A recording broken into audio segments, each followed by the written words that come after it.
नमस्कार, बहुत स्वागत आप सभी का। जी मध्य प्रदेश छत्तीसगढ़ देख रहे हैं आप और आपके साथ मैं हूं कीर्ति दीक्षित। तो चलिए आपको भोपाल ये चलते हैं जहां मुख्यमंत्री शिवराज सिंह चौहान क्या कुछ कह रहे हैं, आपको सुनवाते हैं। दो अर्थ होते हैं, एक होता है कि अब तो परमानेंट जॉब मिल गया, कोई चिंता नहीं अब, और ये सही भी है। हम चिंता मुक्त हो जाते हैं कि हम अब शासकीय सेवा में हैं। लेकिन निश्चिंतता के बाद दो दृष्टिकोण हमारे सामने आ सकते हैं। एक तो यह आ सकता है कि अब तो पक्की है, क्या लेना देना, अब कौन क्या बिगाड़ेगा, नौकरी पक्की। लेकिन दूसरा पक्ष आप सोचो, शासकीय सेवा काय के लिए? देखो, आपकी शासकीय सेवा है लोगों की सेवा के लिए,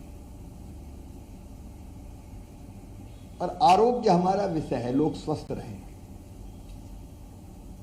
हमारे यहां कहा गया पहला सुख निरोगी काया,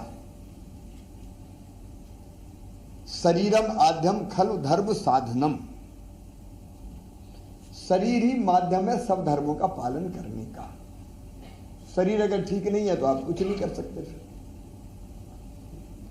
अगर बीमार हो गए तो आप कोई काम के नहीं बचे। हमने देखा कई बार कोई घर में इतना बीमार हो और इतनी पीड़ा हो तो घर वाले कहने लगते कई दिनों के बाद कि भगवान अब तो उठा ले तो ये अच्छा है। तो सबसे महत्वपूर्ण है स्वास्थ्य। स्वस्थ रहेंगे तो दुनिया में बाकी सब काम करेंगे। हमने कोविड का दौर देखा है, क्या हालत हो गई थी। बचने के लिए कैसे हम लोग दिनों रात प्रयत्न कर रहे थे। मैं तो उस दौर में, जब दूसरी वेव आई थी तो बहुत भयानक थी, और ऑक्सीजन की जितनी जरूरत थी हमारे पास नहीं थी। हम दूसरे राज्यों से ऑक्सीजन मंगाते थे, रेल में रख के टैंकर लाते थे और खाली टैंकर हवाई जहाज से भेजते थे।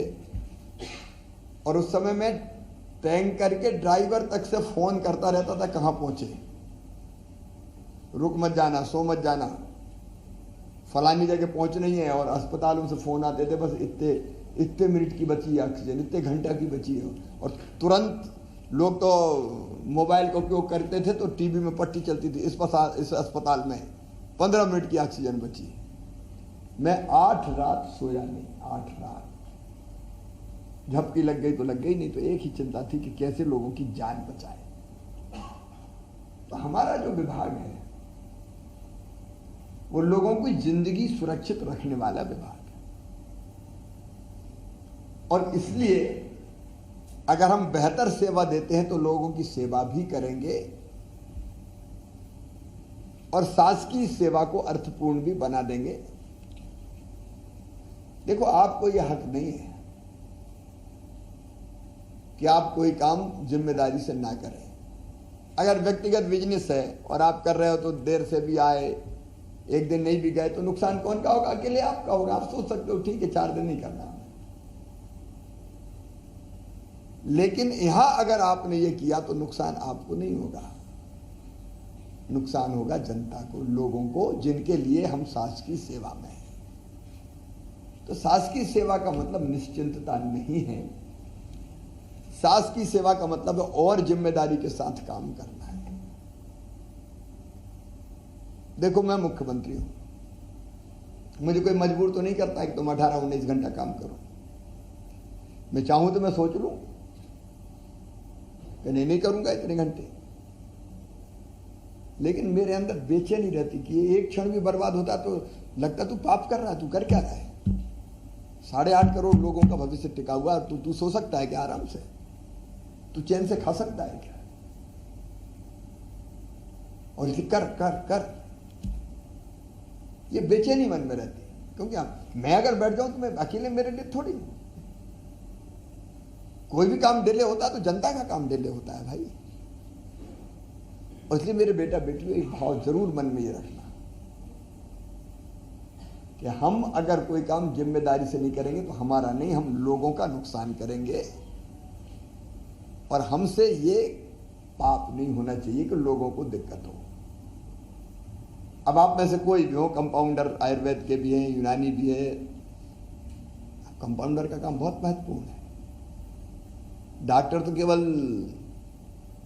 देखते ही हैं, कंपाउंडर तो बाकी सारी चीजें तो फिर कंपाउंडर करते हैं, नर्स करती है। नर्स भगवान का रूप होती है। अगर ढंग से बात कर ले पेशेंट से तो आधा वैसे ठीक हो जाता है। तो हम में से जितने भी काम हैं, चाहे फार्मासिस्ट के हों, चाहे लैब टेक्नीशियंस के हों, ओटी टेक्नीशियंस भी हैं, क्षारसूत्र टेक्नीशियंस भी हैं, एक्सरे टेक्नीशियंस भी हैं, भेषज कल्पक, पंचकर्म, ये पंचकर्म अद्भुत विधा है। लैब असिस्टेंट है, पंचकर्म सहायक है, लेबोरेटरी सहायक है, लैब असिस्टेंट है, कंपाउंडर आयुर्वेद है, ये सब काम महत्वपूर्ण है।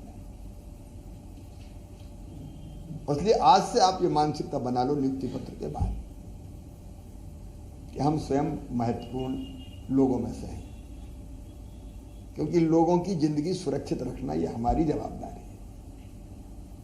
यदि ये भाव मन में आए तो हम ज्यादा जिम्मेदारी से काम करेंगे। काम करने के पीछे देखो अलग अलग दृष्टि होती है। मैं एक कहानी अक्सर सुनाता हूं क्योंकि वो मुझे बहुत अच्छी लगती है।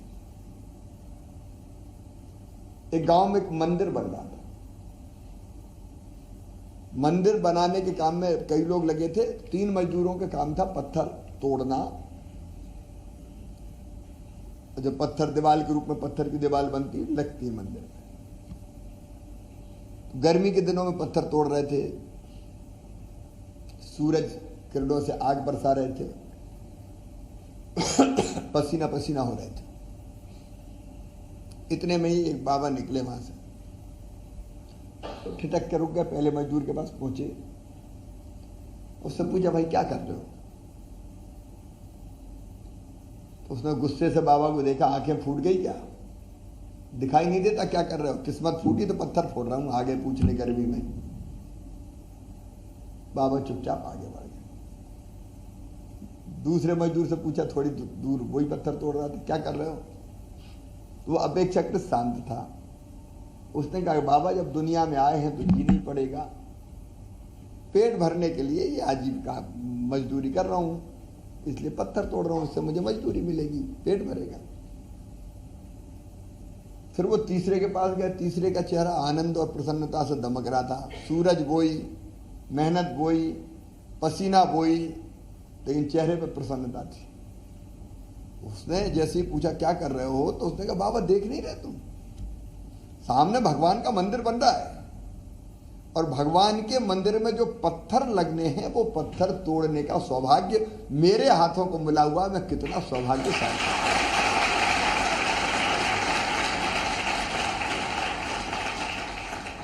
अब मेरे प्रिय बेटा बेटियों, काम तो एक ही है, पत्थर तोड़ना, लेकिन दृष्टिकोण है 3।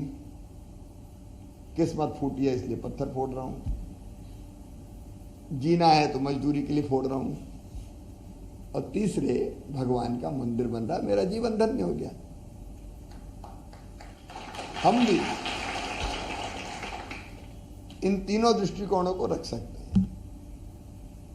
एक है कि सवेरे से मरीज खा डालते हैं 10 बजे से 5 बजे तक, ये कर दो वो कर दो, कोई इधर चिल्ला रहा कोई उधर चिल्ला रहा, कहां फंस गए। दूसरा ये हो सकता है कि नौकरी है कर रहे हैं, लेकिन तीसरा दृष्टिकोण ये है कि दुखियों की सेवा ही भगवान की पूजा है, और ये सौभाग्य हमको मिला है कि हम इनकी बेहतर ढंग से देखभाल और सेवा करें ताकि स्वस्थ होकर जाएं। ये तीसरा दृष्टिकोण रखोगे तो आपको आनंद आएगा काम करने में। पेशेंट की चीख पुकार बुलाना वो फिर बुरी नहीं लगेगी। नहीं, दुखिया तो दुखड़ा रोएगा, तकलीफ हो रही है, दर्द हो रहा है, कोई और चीज है, लेकिन हमारे मन में यह रहा है कि यार करना है, देखो अपन इसलिए तो है, और इसकी सेवा ही से पुण्य मिलेगा हमको। तो मेरे बेटे बेटी तीसरा दृष्टिकोण रखना, आनंद आएगा काम में आपको, जहां भी पोस्टिंग होगी आप काम करोगे। और लोग नाम लेते हैं, डॉक्टर को, नर्स को, कंपाउंडर को दूसरा भगवान मानते हैं, कभी भूलते थोड़ी है, भगवान के बाद मानते हैं। तो लोग नाम लेंगे अपना, चारों तरफ कोई प्रशंसा करे, क्या यार, क्या है, कैसी सिस्टर हैं ये, तो कैसे कंपाउंडर है, तो उसमें ही अपनी सार्थकता है। आयुष का महत्व लगातार बढ़ने वाला है। मैं किसी पैथी का विरोधी नहीं हूं, लेकिन आयुर्वेद हो या देसी अपनी पद्धतियां हो, वो रोग को जड़ से खत्म करते हैं।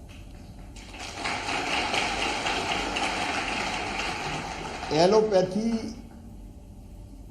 सर्जरी और बाकी चीजों में बहुत जबरदस्त है, लेकिन कई बार रोग खत्म नहीं होता। दवाई रोग को थोड़े समय के लिए दबा देती है। दर्द हो रहा है, अब खा लो गोली थोड़ी, दर्द तो जो कारण है वो तो वहीं के वहीं है, लेकिन दर्द महसूस नहीं हो रहा, बस इतनी है, लेकिन उसके फिर साइड इफेक्ट। और इसलिए ये जो अपनी पैथी है देसी, ये दुनिया के लिए उपयोगी है। कोविड ने ये बता दिया। आज देखो अपने खुशीलाल में पंचकर्म के लिए भीड़ लगी रहती है।